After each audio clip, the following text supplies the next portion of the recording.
Good afternoon, ladies and gentlemen. Welcome to another Bald Explorer Live. It's Friday the 20th. Is it the 20th? 21st of August 2020. And we are live again on another reading of The Wisdom of the Fields by H.J. Massingham. And it's very nice of you to join me on Friday. It's sunny here at the moment, but it looks like the weather next week's going to be a bit difficult. And I was going to be announcing that I was going to be away next week. I'm supposed to be going and interviewing a chap called Philip Holden about farming and mixed farming and the way to go.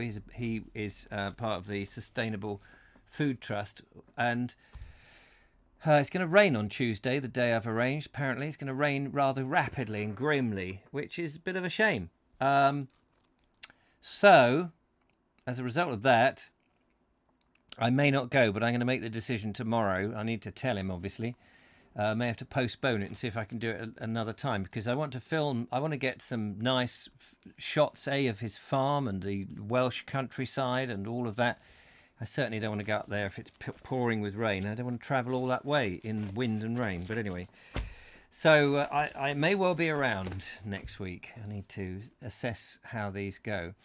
Right, hello to Turbo Stream. Adrian, nice to see you. Thank you for coming along. To Sean James Cameron, good afternoon. Listening with some fish and chips plus a mug. Oh, yes, I was going to have a mug. I've got just a glass of water today. Yes, because I need to go and get some milk. I've got Mr. Suggett coming round later on, so hopefully, unless he's on call. Well, he is on call, unless he's actually called away. Lovely Julia is there, good afternoon. Ed Loud, Audrey Forbes, John F, good afternoon. Larry Hazelwood, hello. John F, is it John F or is it John F's son?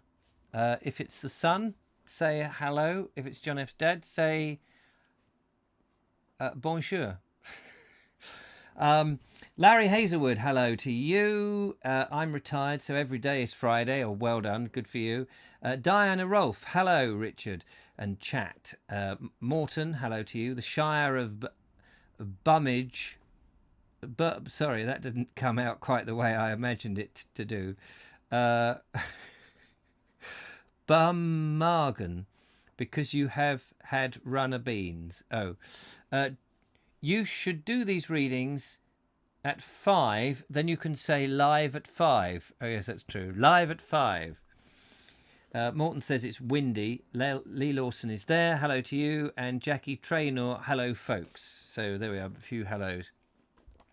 I've been trying to get these on the podcast version of these. So if you're listening on the podcast, hello to you as well. On Anchor FM, Spotify, and a number of other places where it sort of filters through. I don't know how it does it, really. And I'm not responsible. I just load it up onto one place. But I have been a bit lax, and 2 went up. The last 2 went up yesterday. Anyway, we are still on the chapter, whatever chapter it was, on cottages. It's not what you think. Thank you. This is section 4 on that. And we will continue with our reading. Oh, and just before we do, Morton Lewis, who is in Spain, says, well, it's already 5 in Spain, so live at 5 in Spain. Soil conservation is the bedrock of a supporting husbandry. The quality of the food produced depends on the quality of the land that produces it. If the cottage economist exports more than his surpluses and has little or no livestock to restore his land to the equivalent of what he takes out of it, he is exporting his fertility. This axiom applies with especial point to the land of the Vale of Evesham. Oh yes, we were talking about the Vale of Evesham in quite detail yesterday, which, on the analogy of the French petite culture, bears a rapid succession of heavy vegetable crops. Nor can the smallholder afford to allow even a small portion of his land to remain unproductive. The quantity of land available is too limited, and the rents are too high for him to experiment with seed mixtures or a clover lay. These, anyway, would profit his land little unless fed off by the livestock that he no longer possesses. Since the war, too, he has had to plough up or grub up his grass orchards, a measure which temporarily increases fertility at its greater expense in after years. And that's true, they did do that. And of course, they did think that all of this was going to be quite temporary, but actually it turned out a lot of these lands that were grubbed up and ploughed, put to the plough, remained to the plough and remains to the plough to this day. How then does he cope with this excessive drainage upon the life force of the soil? He, who is the least likely of cultivators to disobey the biological law of return. He uses what farmyard and pig manure he can, which is very little. So he is compelled, against all his better instincts and traditions, to rely in the main upon prepared fertilizers. Mr. Gardner, who's given such faithful service to the smallholders of the Vale and been their friend, counsellor and champion for so many years, tells me that there appears to be no general decline in the fertility of the Vale. But he also tells me that the clay lands stand up much better to the fierce, intensive cropping than the lighter soils. These are quickly affected by drought and show an earlier loss of humus. Or is it humus or hummus? It is a correlative to the rule of return that no land suffers from drought, no matter how prolonged, if it be well stocked with humus, which possesses a seemingly magic power of retaining moisture. It is therefore clear that these lighter lands... Sorry, something in my throat. It is therefore clear that these lighter lands are being denuded of their humus, which is quite literally their life. There is as much prospect of restoring the humus of these soils by prepared fertilizers as there is of bringing a sick man back to health by repeated doses of brandy. But the Valesman has not been a cottage economist for nothing. There runs in his blood a perception of right values and of the right relations between man and the earth, which is always cropping up in the most unexpected way. He does not delude himself that an organism like the soil can survive on substitutes for organics, so he clamours with the sewage sludge which is locally made and approved by the sanitary inspector and the medical officers. But since the quality available is less than half he needs, he has to ration it. A few municipalities have converted their municipalities. Is it municipalities? A few getting your words around your mouth around some of these words is always fun. A few municipalities have converted their town's waste into an organic manure, which wholly satisfies results. I wonder if that still happens. I wonder. I don't know. Does anybody know? Is the manure that we create in a city collected? Is it collected by the fertilizer companies and dealt with in such a way? That would be interesting.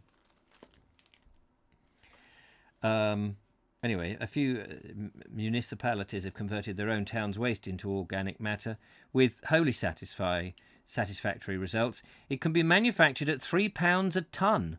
Blimey. Probably not anymore. And other municipalities would follow suit.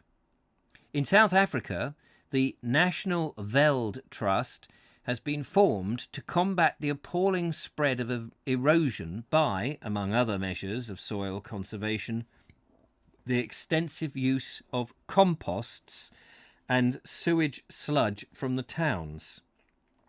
Sewage sludge is, of course, a kind of compost, and a letter I received from Rhodesia is very pertinent to the dilemma of the Valesman of Evesham. The writer was shocked at us in England not only defying the rule of return and exporting far too much from our farm produce to the towns, but letting most of the residents run down the sewers to the ocean. Run down the sewers to the ocean. Don't you mean run the sewers down to the ocean? Anyway, his account of a Rhodesian experiment of which he was the pioneer shows the way for our Valesman. Captain Mowbray cultivates thousands of acres in southern Rhodesia, and the land, when he took over, was as poor outside the dust bowls as any in the empire. Lord Bledisloe, who paid him a visit, said that he had never seen such worked-out stuff, while Dr. Bennett, the head of the USA Soil Conservation Bureau, remarked that he could see no way of such land ever growing enough proper food for the population to feed itself.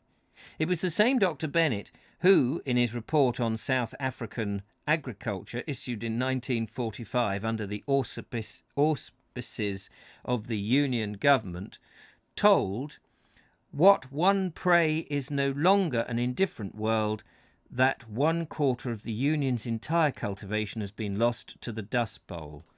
Sorry, this is a little sort of technical now, isn't it? Malnutrition was the curse of Rhodesia, especially among the poor whites and the natives, exposing them all to a manner of deficiency diseases. The story of what Captain Mowbray has done is therefore epical.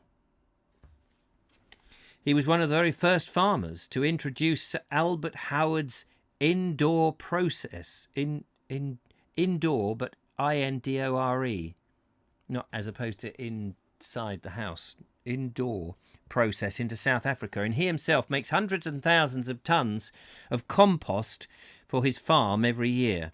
On it, he grows 15,000 cypress trees, and from it he exports 15,000 cases of fruit each year. He has 75 acres down to tobacco and produces 2,000 to 3,000 bags of maize, great quantities of tomatoes, sweet potatoes, soya beans and other crops.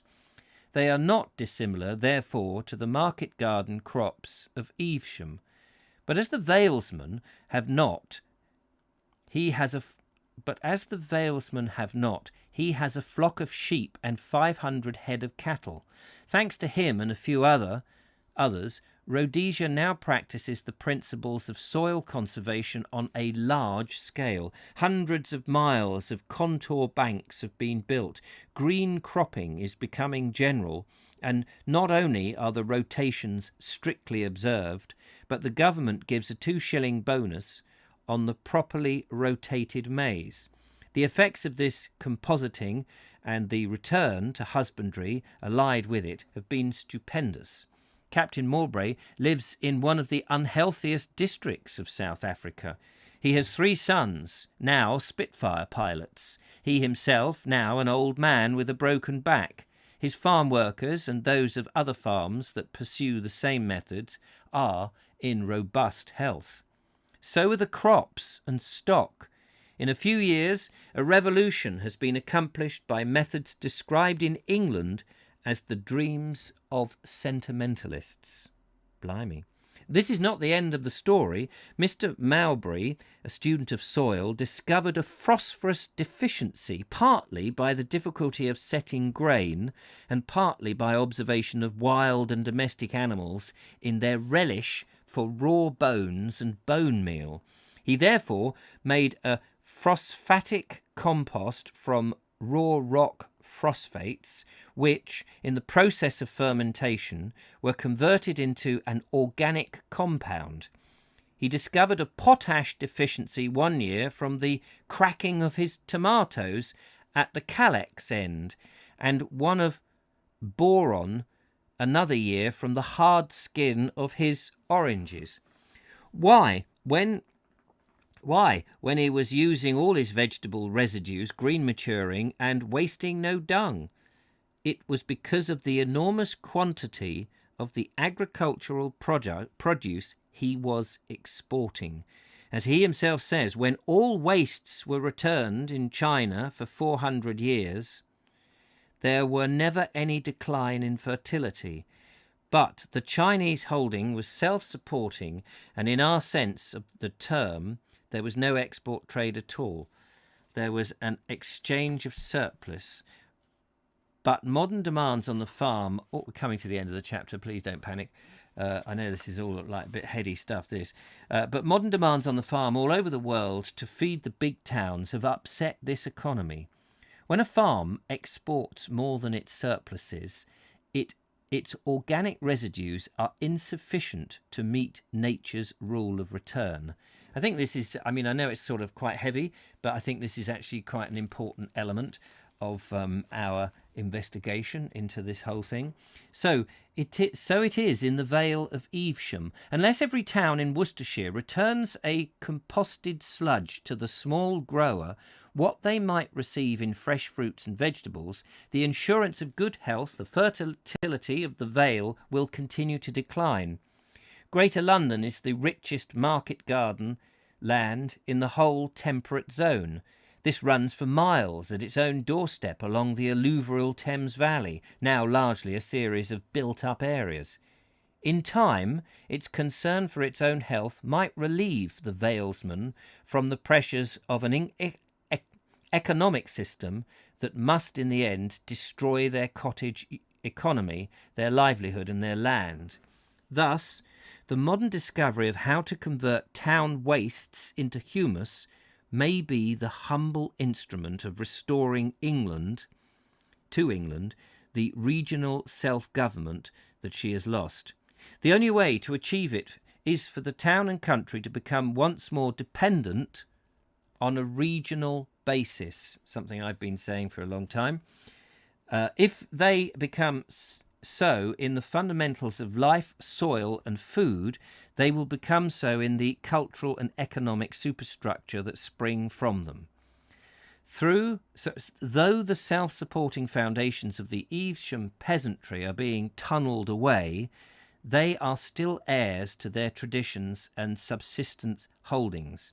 Mr. Gardner has told me that in the winter of 1944 he took a photograph of one of these smallholders breaking in his 14-year-old son in the hand digging of the heavy blue lias clay of parts of the Vale.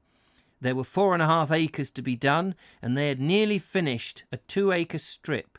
The little boy was all smiles, and the father is an ex-sergeant who has a rooted objection to a digger straightening his back otherwise than on the parade ground.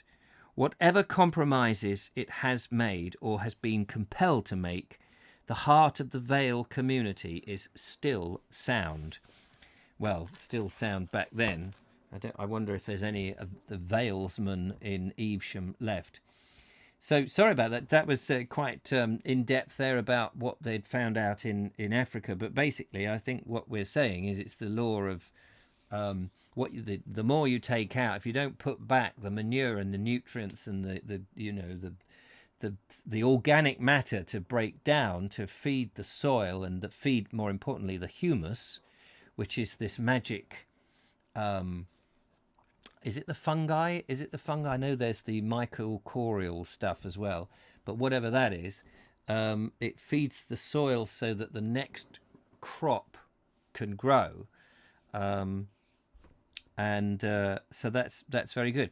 And the men there didn't want to use the artificial chemicals that the agro industry are providing.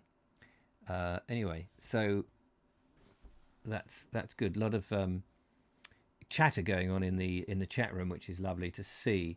So what have we got here? Surprising how many things start out as temporary and become permanent, says Edward.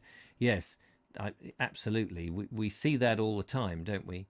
Yes, sewage sludge is used on farmers' fields. I didn't know that. It stinks. Yeah, I bet it does. Jeff Kellison says, of all the food waste from San Francisco is sent to a company that converts it to fertilizer, and it is spread on the Napa Valley wineries. Ah, right. I'm glad it doesn't go to waste. Sewage sludge is used but can't be used on organic farms, says Linda Kane. Is that because within the sewage are chemicals that have also gone into the...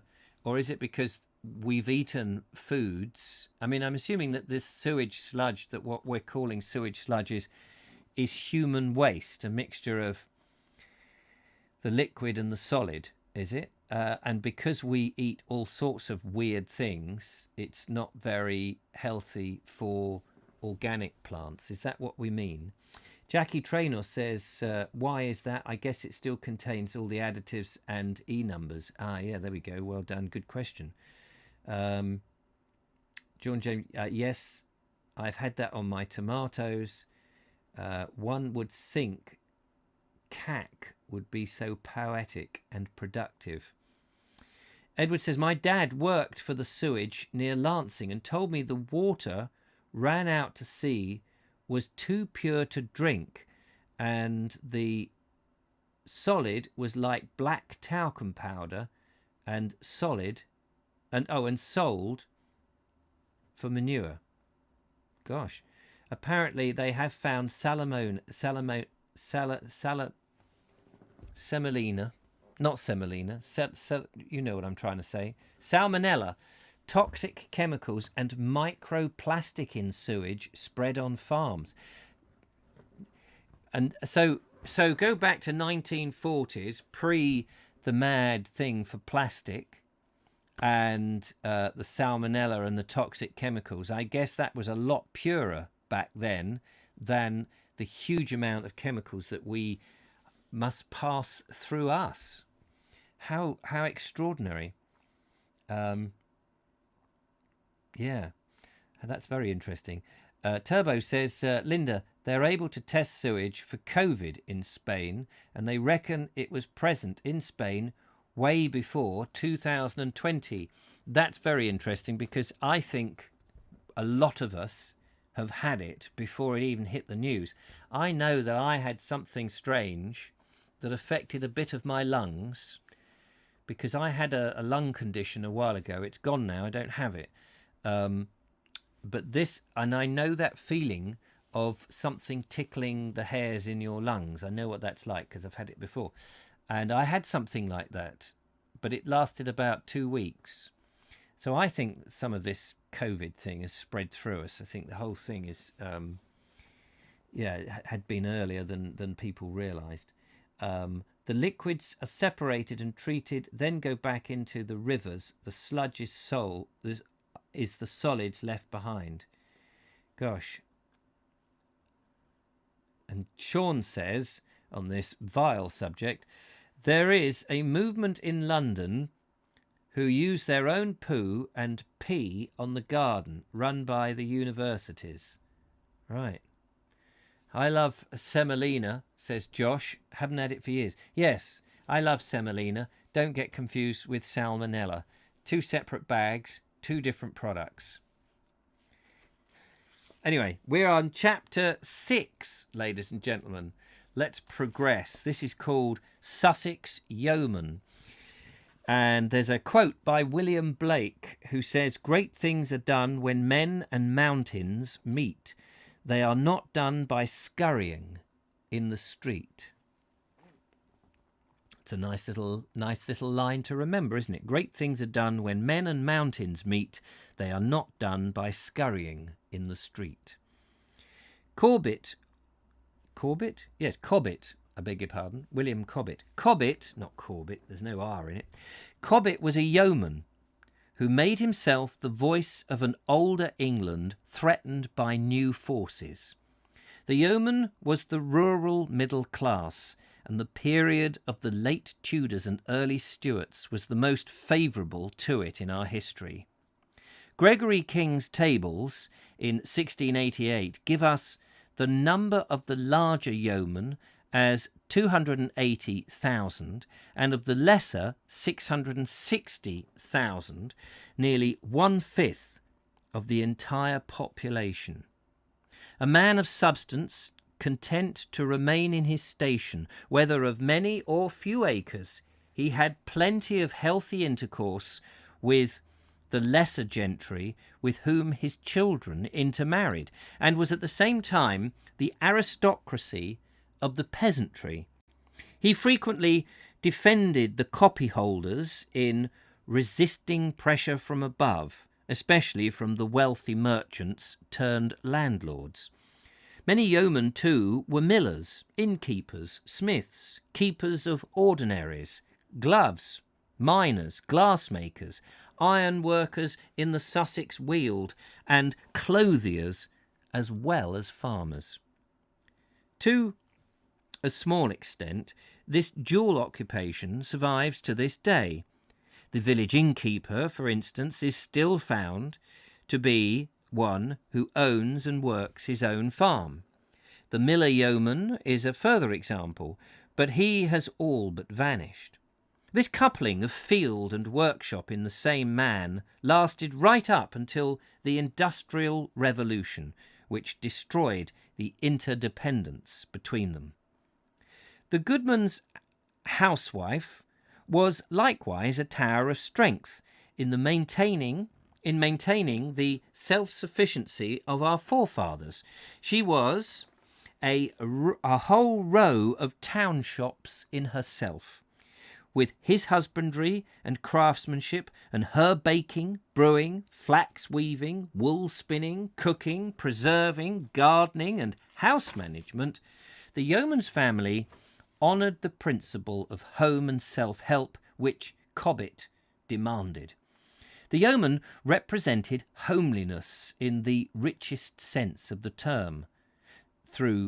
Though thrift, industry, simplicity, and good neighbourhood were the watchwords of this plain, honest man, he lived well in his roomy house made of the local materials.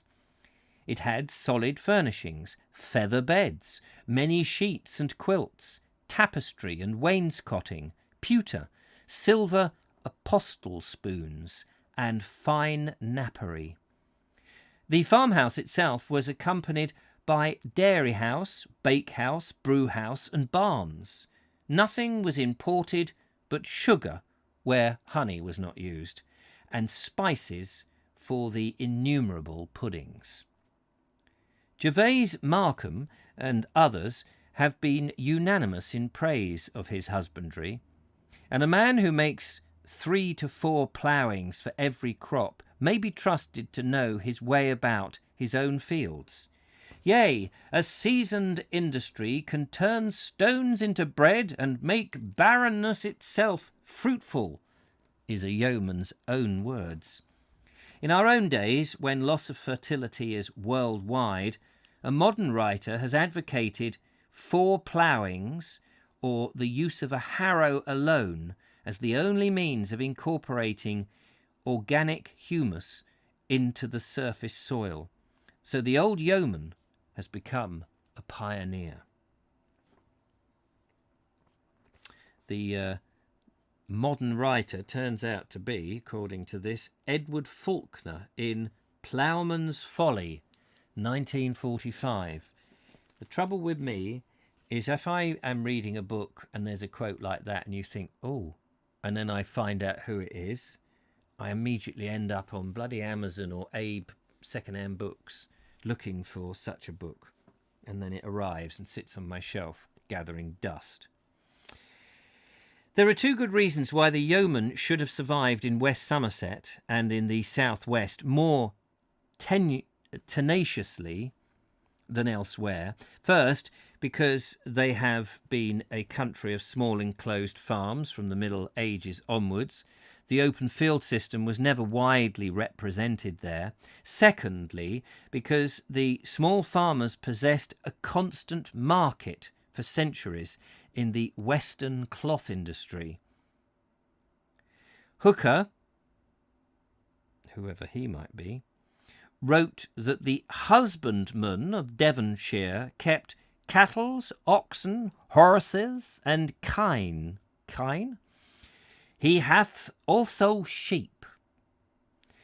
It is by some affirmed that the number of sheep in this country is as great or greater than those in the shire of this land.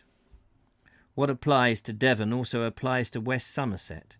The small mixed farm was the making of thousands of yeomen and small owners, as they made the small farms. Though Cobbett did not explore this country, it is here that the survivors of the Cobbett tradition are to be found in groups rather than stray individuals.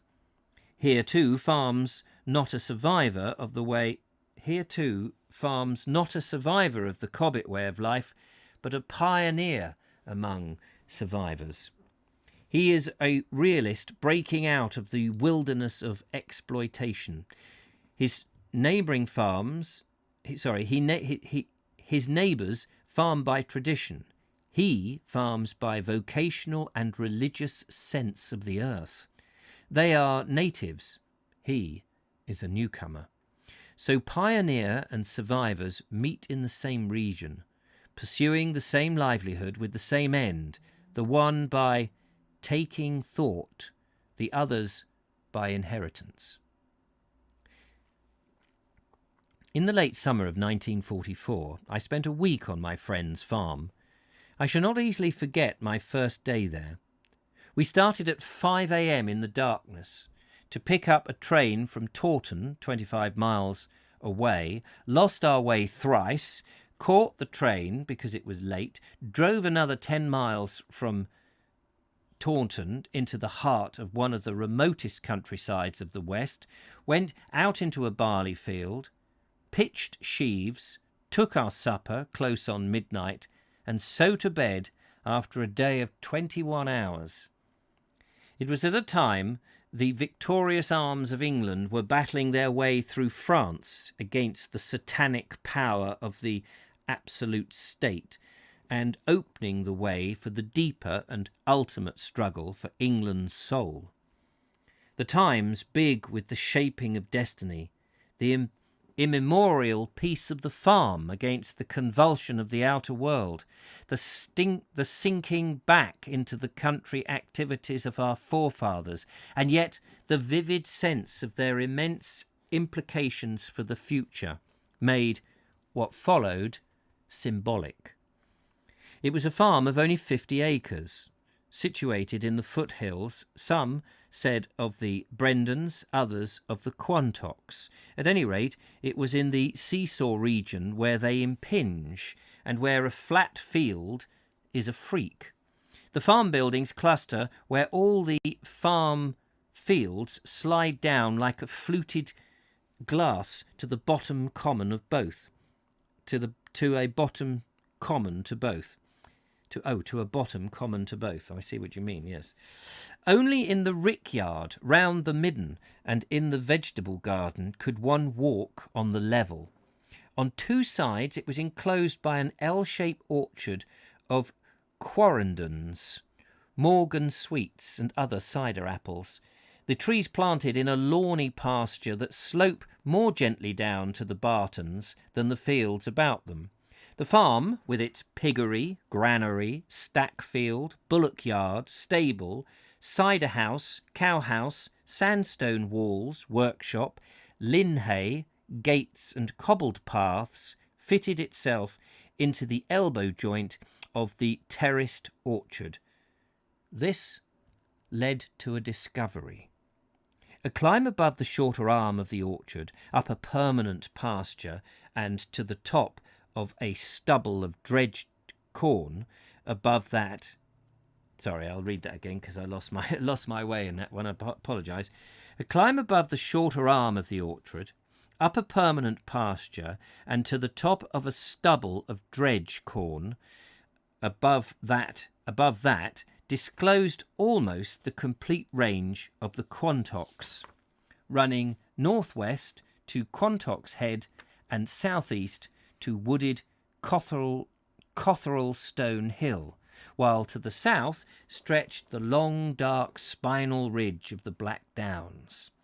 The gap between them allowed the sight to travel on past the Lyminster and Yeovil region to the pale, opulscent heights walling the Vale of Blackmore, sacred to the memory of William Barnes. In the centre of this gap stood the old hunting tower, or folly, of Coombe Flory. The two massives converged there, and the tower was like a boss in the groined roof, linking them together. But what was remarkable was that the layout of the farm to the orchard was repeated on a grand scale by that of the solitary tower to the heads of the Quantocks and the Black Downs.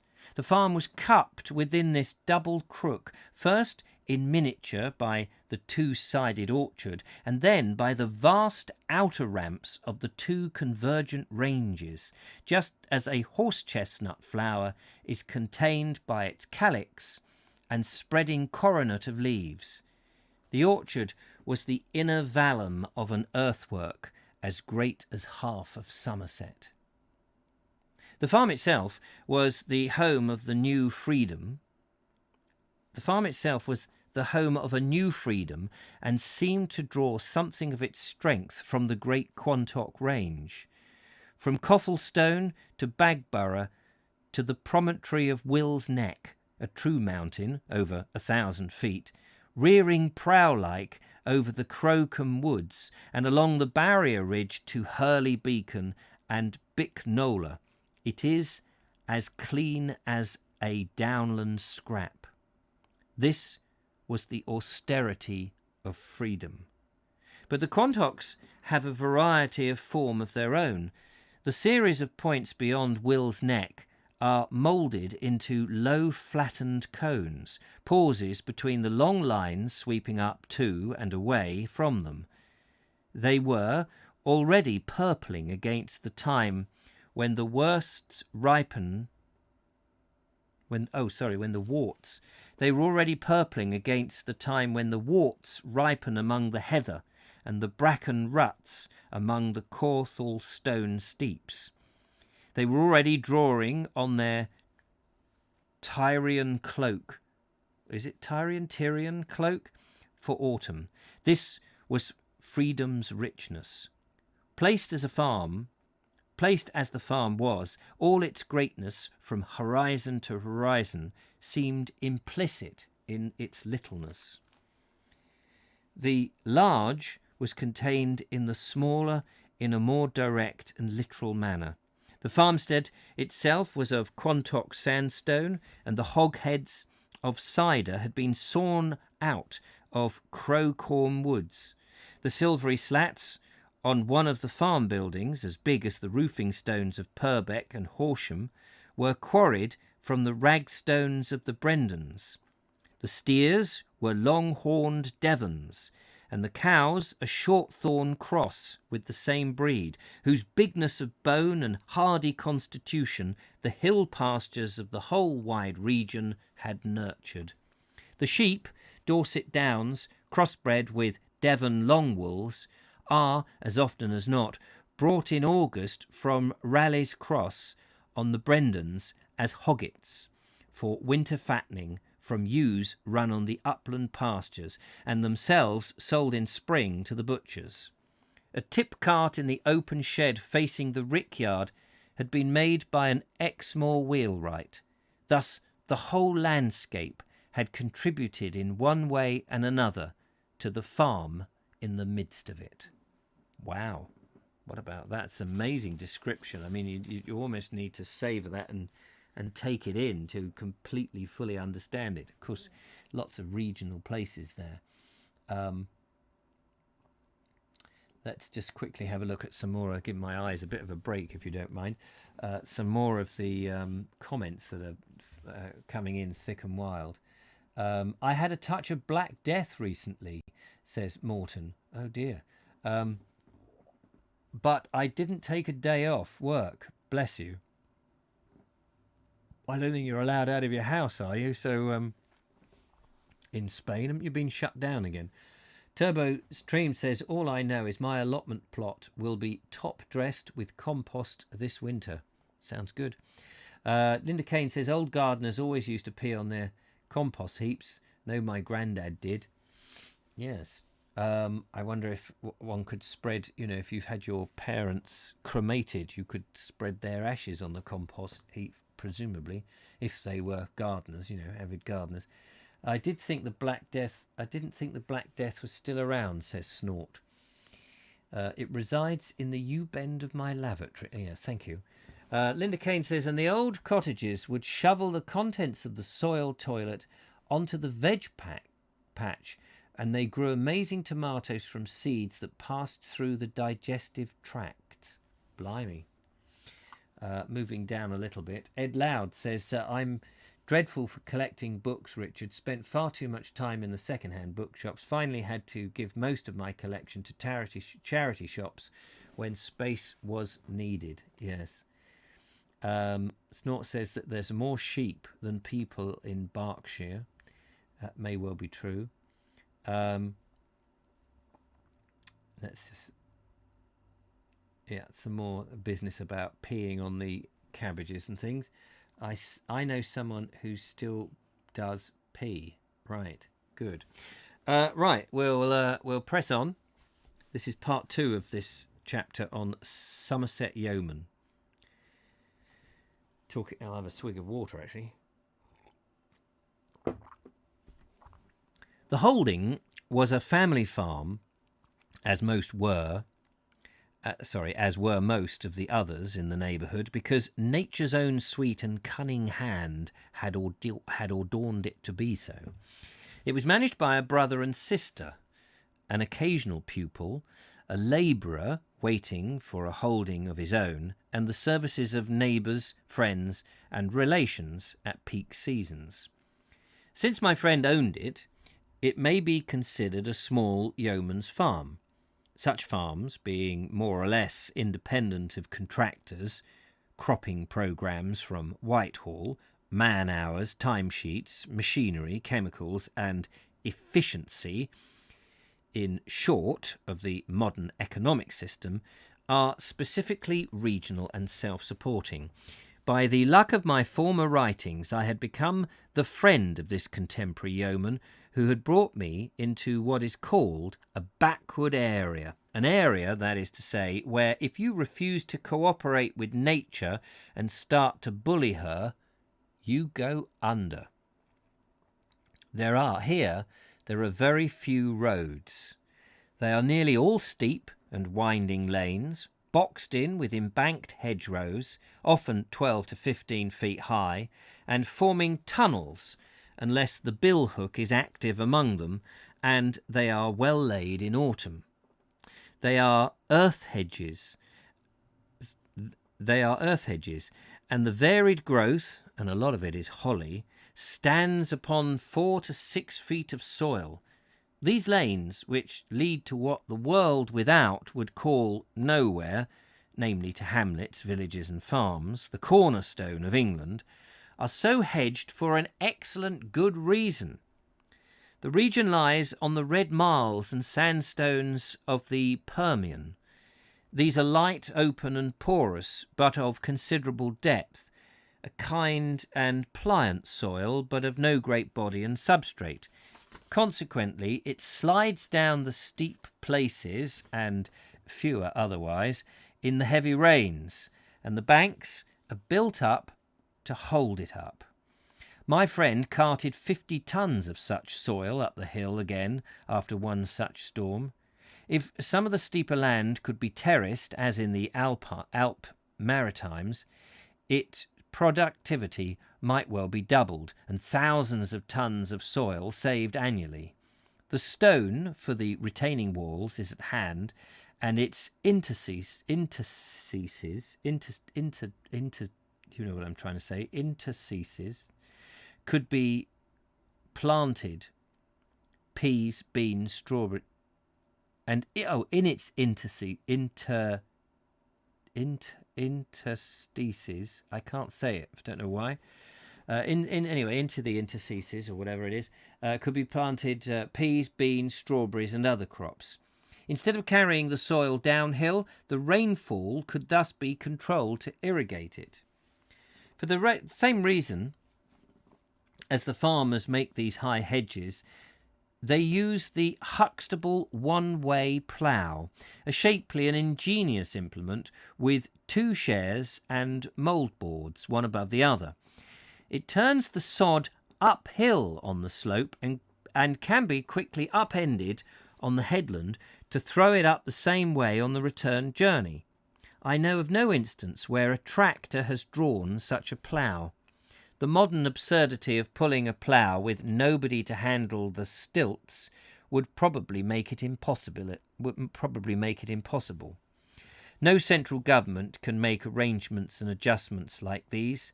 Nature, or rather Quantock and Brendan nature, is the government. And because nature is a good deal wiser than the most efficient bureaucracy, it is a home where the family farmer It is a home for the family farmer, of such a life as he leads among these tossing foothills. Self-sufficiency is the structure and neighbourliness is the buttress. The forces of an alien and external world may do and have done and will do their utmost to pick his pocket among the protecting hills, but to rob it wholesale would be to destroy it and convert it into a wilderness. Here, then, a pattern of life can be cherished without excessive interference, and the remnants of its traditional heritage conserved. The basilisk eye of the greater world only gets glimpses and side glimpses at the little farms tucked along these woods and hills and lanes. The nest is hidden among the briars of backwoodness and the thorns of remoteness. I could rest from the labour of the stooks and stitches and hear no sound of things alien and hostile. No sound but the rustle of straw, the quacking of ducks, the cheeping of chicks, the plop of windfalls, the crunching of the cartwheel, the chumbling of piglets. The piece I drew was not only from a chime as soft as down, from wooing airs winnowed by the hills from the Atlantic. It also came from the tranquil round of the farm, the good lives of its household and its friendliness to me, the timelessness of what I heard and saw, and the ancientness of Somerset that was not ancient at all, except in the sense that it had gone on for a very long time. For to build the rick and milk the cows and harness the shires and pen the sheep and haul the wagon was neither ancient nor modern. It was conditioned by the nature of the soil and the physiography of the region. They were at once its immunity and impunity from a world too busy, too deeply engaged in one's desperate crisis after another, to notice it, to improve it, and reduce it to its own fantastic levels. A design for living was preserved because it had to be for man to live among these hills at all. Yet signs there were that the outside world had had a finger in the pie. The former tenant of the farm had been so squeezed by the modern debt system, the legitimate descendant of Cobbett's The Thing, that he had left it semi-derelict. There was plenty of evidence of the shifts and evasions that he had put to keep his feet on the soil at all. Not a few of the bartons were roofed with corrugated iron. Patchings, proppings, and improvisations were everywhere. The thatch, this is a country of thatch, and Brandon slats more and more usurped by Welsh slats, needed new coats. In places he had just let go. Many of the drains were blocked. The stable had become a den for parasites with dry rot in the stall timbers, the rafters worm-eaten, the the racks gaping, walls and cobbled floors pitted with holes for water and urine to seep into, and to give the horses thrush and grease. For 3 years my friend had worked at the restoration of the farm steadings and the acres surrounding it, and one of my little jobs was to go round and discuss what could be reconditioned and what needed to be replaced. He had copious ideas of adding to the stone walls, agreeably numerous already, of having wrought iron gates to the garden. He had partly constructed these from the local blacksmith, of building a gazebo and a loggia, and of substituting rounded stone pillars to linhay and cart shed in the local idiom to replace the makeshift wooden props. A great opportunity had been presented him of combining the best of the old with the best of the new. That best takes some finding. As a modern soldier training infantry to be individuals, not automata,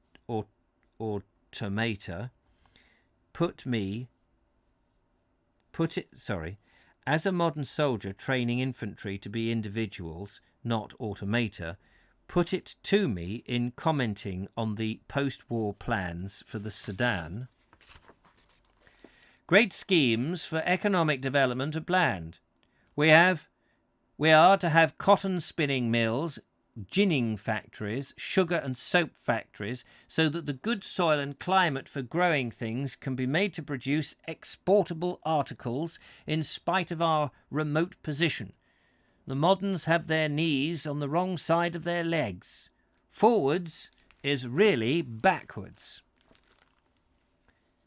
My yeoman friend was painfully finding his way to a restoration of the tradition, both in building and cultivation, not as a modern antiquarian who loves the past for its own sake, and as having no meaning for the present and future. He had perceived that the tradition, moulded alike by the natural conditions of the neighbourhood and the experience of man, living by good workmanship and enduring principles, was the only workable and satisfying measure by which to work, to build, to farm, and to live.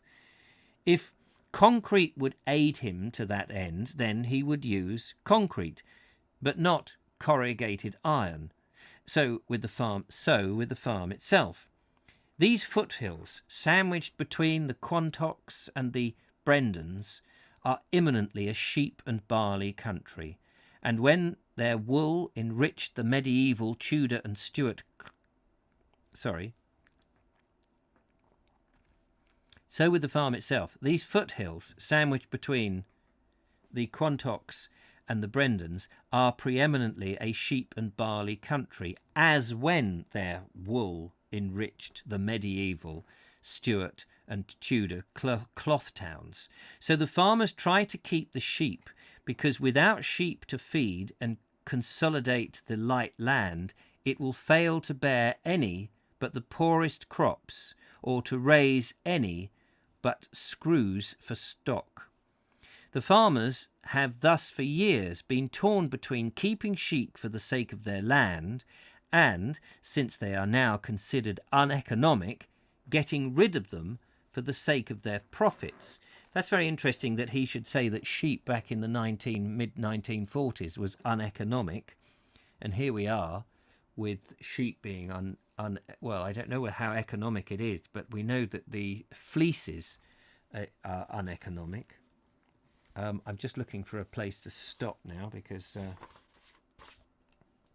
we're getting to the end of the thing. On his 50 acres, my friend kept a score of ewes and up to 40 to 50 hoggets folded on roots in the winter. When sheep are part of the canon of good husbandry, barley usually and roots and kale always must go with them.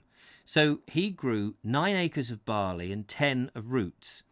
As corn follows roots on rotational principle, here was the skeleton of the farm economy. For the same reasons, a cross between the Devon long wool and the Dorset down in the sheep, and between the short thorn for milk and the long thorn red Devon, in the cattle was part of the same canon. It was part of the tradition, with a slight compromise over the milk, and of the directions issued for good farming by this particular land and its particular conformation in this particular place. Accordingly, my friend kept both half a dozen cows for a small milk yield and the rest Devon steers. Their good health and appearance were nature's own certificate to him of acting in accordance to her decrees. You can always tell whether or no farm beasts are living on a soil suited to them and organically fed by an indescribable bloom or lustre upon them. Oh, I see, yes. Pigs, too, are uneconomic, but some Somerset hills and hollows are not ruled by the laws of accountancy, and so he kept pigs, breeding a sow with a litter, a gilt for the future, and unspecialised porkers and baconers.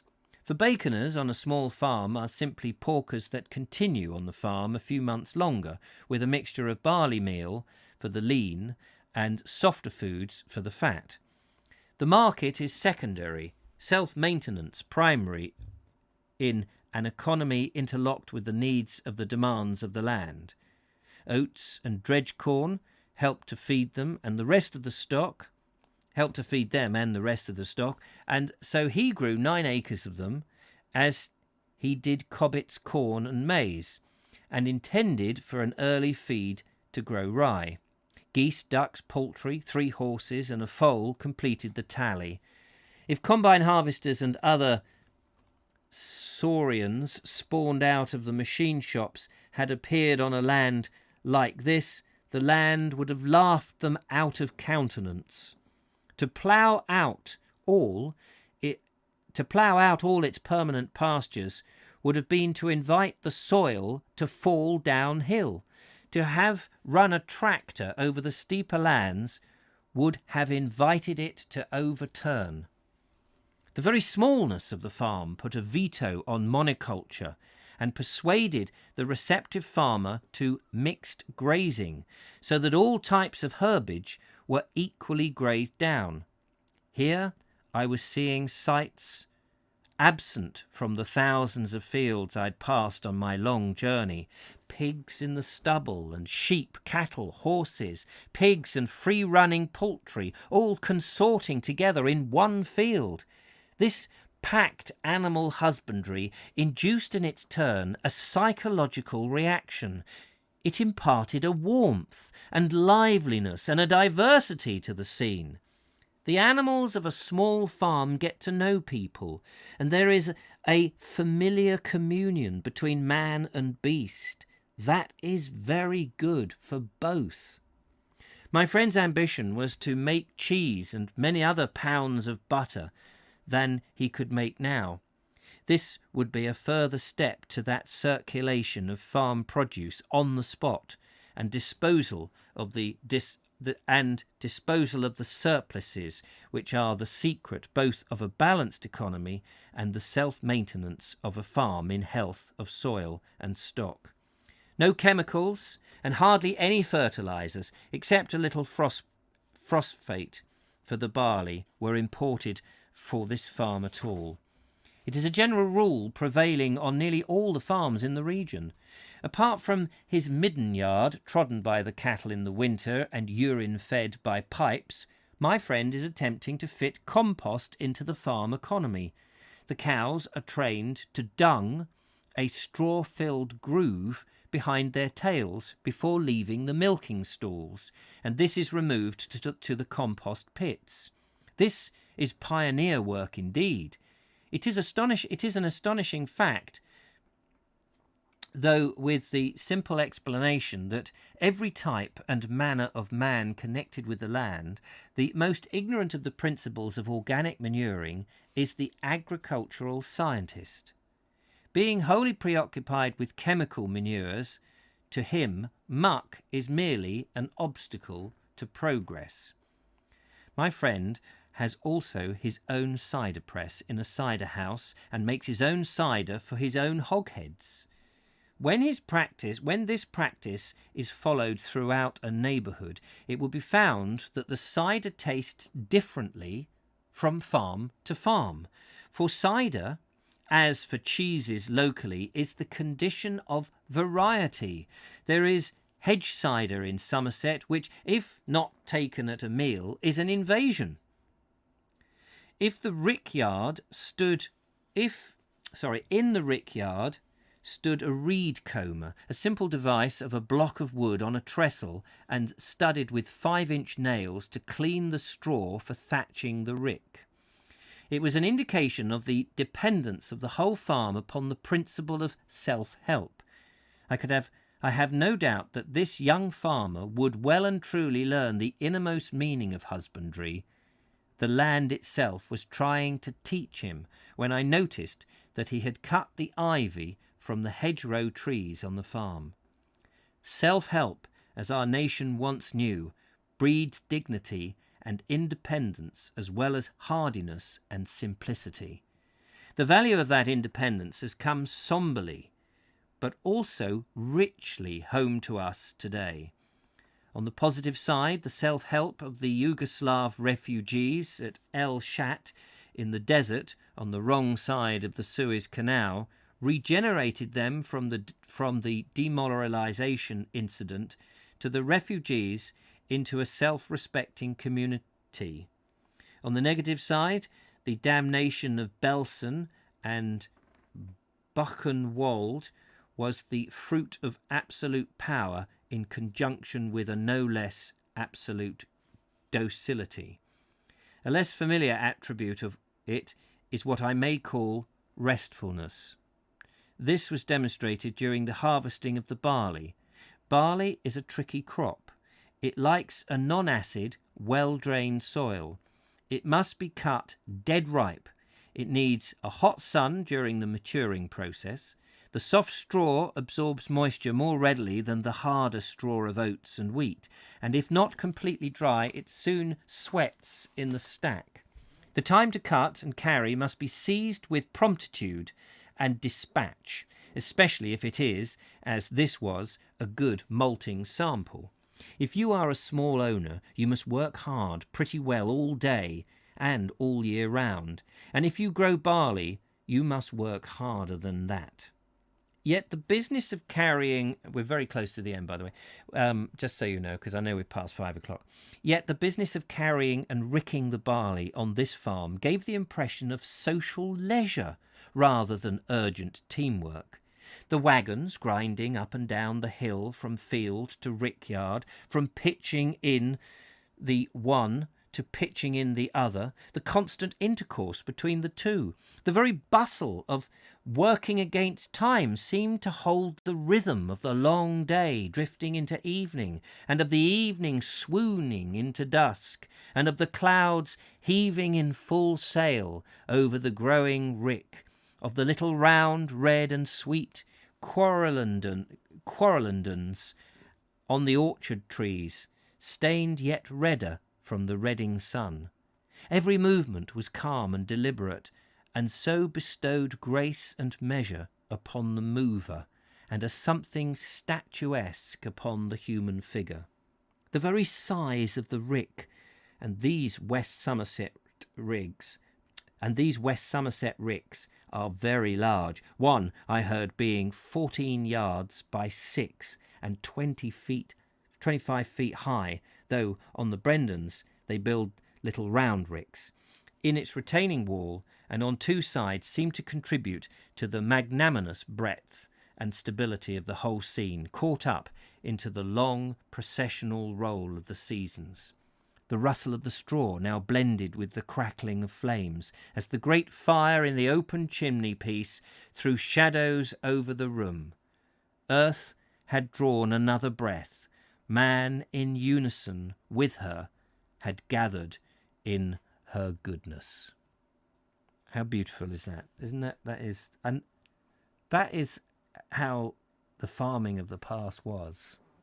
A scene of hard work, but somehow a scene that just seemed interconnected and perfect, and worked with time-honoured tradition and people knowing exactly what to do and to work with nature in a way, and now farming on an industrial scale, poisoning the soil, poisoning the food, and yanking it out by machines is just rather horrific. I hope you enjoyed that reading. Sorry to have gone on just that little bit. If only we could bring back the small mixed farming, positive proof, I think, there that shows that it is possible, as much as people have disagreed. Lots of interesting comments there, but I will finish now. And thank you so much for watching. It is the end of the week. I'm going to be doing a Vogue show, hopefully with Mr. Suggett, and I've got to set that up because we'd be filming in the kitchen, so I've got some cables and things to lay. There's a chance that I will be away next week, in which case there will be no lives. I may not go if the weather looks as bleak as it does at the moment in Wales, where I want to do an interview. So I may postpone the interview I've got with Patrick Holden from the Sustainable Food Trust. I don't want to do that because, you know, it's hard to pin down some of these powerful people, and it's a great opportunity to meet him. But at the moment, Tuesday is looking absolutely dreadful weather-wise. That's the day I've arranged, and I want to film some of the Welsh countryside en route and on the way back to and walk in that countryside whilst I have the opportunity to look at the farms and things. And I don't want to do that in the rain because it's just going to look rubbish, and I want to show it at its best merit. So it looks like I'm going to have to postpone that. So I may be here next week. So I will put a message out one way or another, probably on Facebook. I'll put I think there's messaging systems in YouTube to let you know one way or another. So I don't quite know where that is. But thank you very much for Head Loud. Yeah, thanks for that. Vove's Lives Matters. At lives, as in live shows, in case suddenly somebody gets all jumpy. We got bonus 10 minutes today. Yes, I hope I didn't bore you too much. Thank you so much. Anyway, I'll let you all know about that. But otherwise, if I don't go, I'll see you on Monday. Have a fantastic weekend, whatever you're doing. There will be videos, of course, on the Bald Explorer channel. And tonight, hopefully, well, they'll be alive, but I'm hoping with Richard Suggett. But he may get called to go to work at the last minute. Yes, that's it. YouTube community post. That's the one. Yes, absolutely. And I believe they do these stories now. So I don't know where you find the stories. I think you have to click on the picture of me in the circle.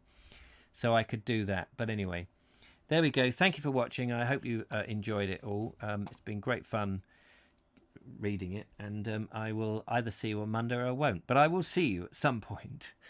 Take care and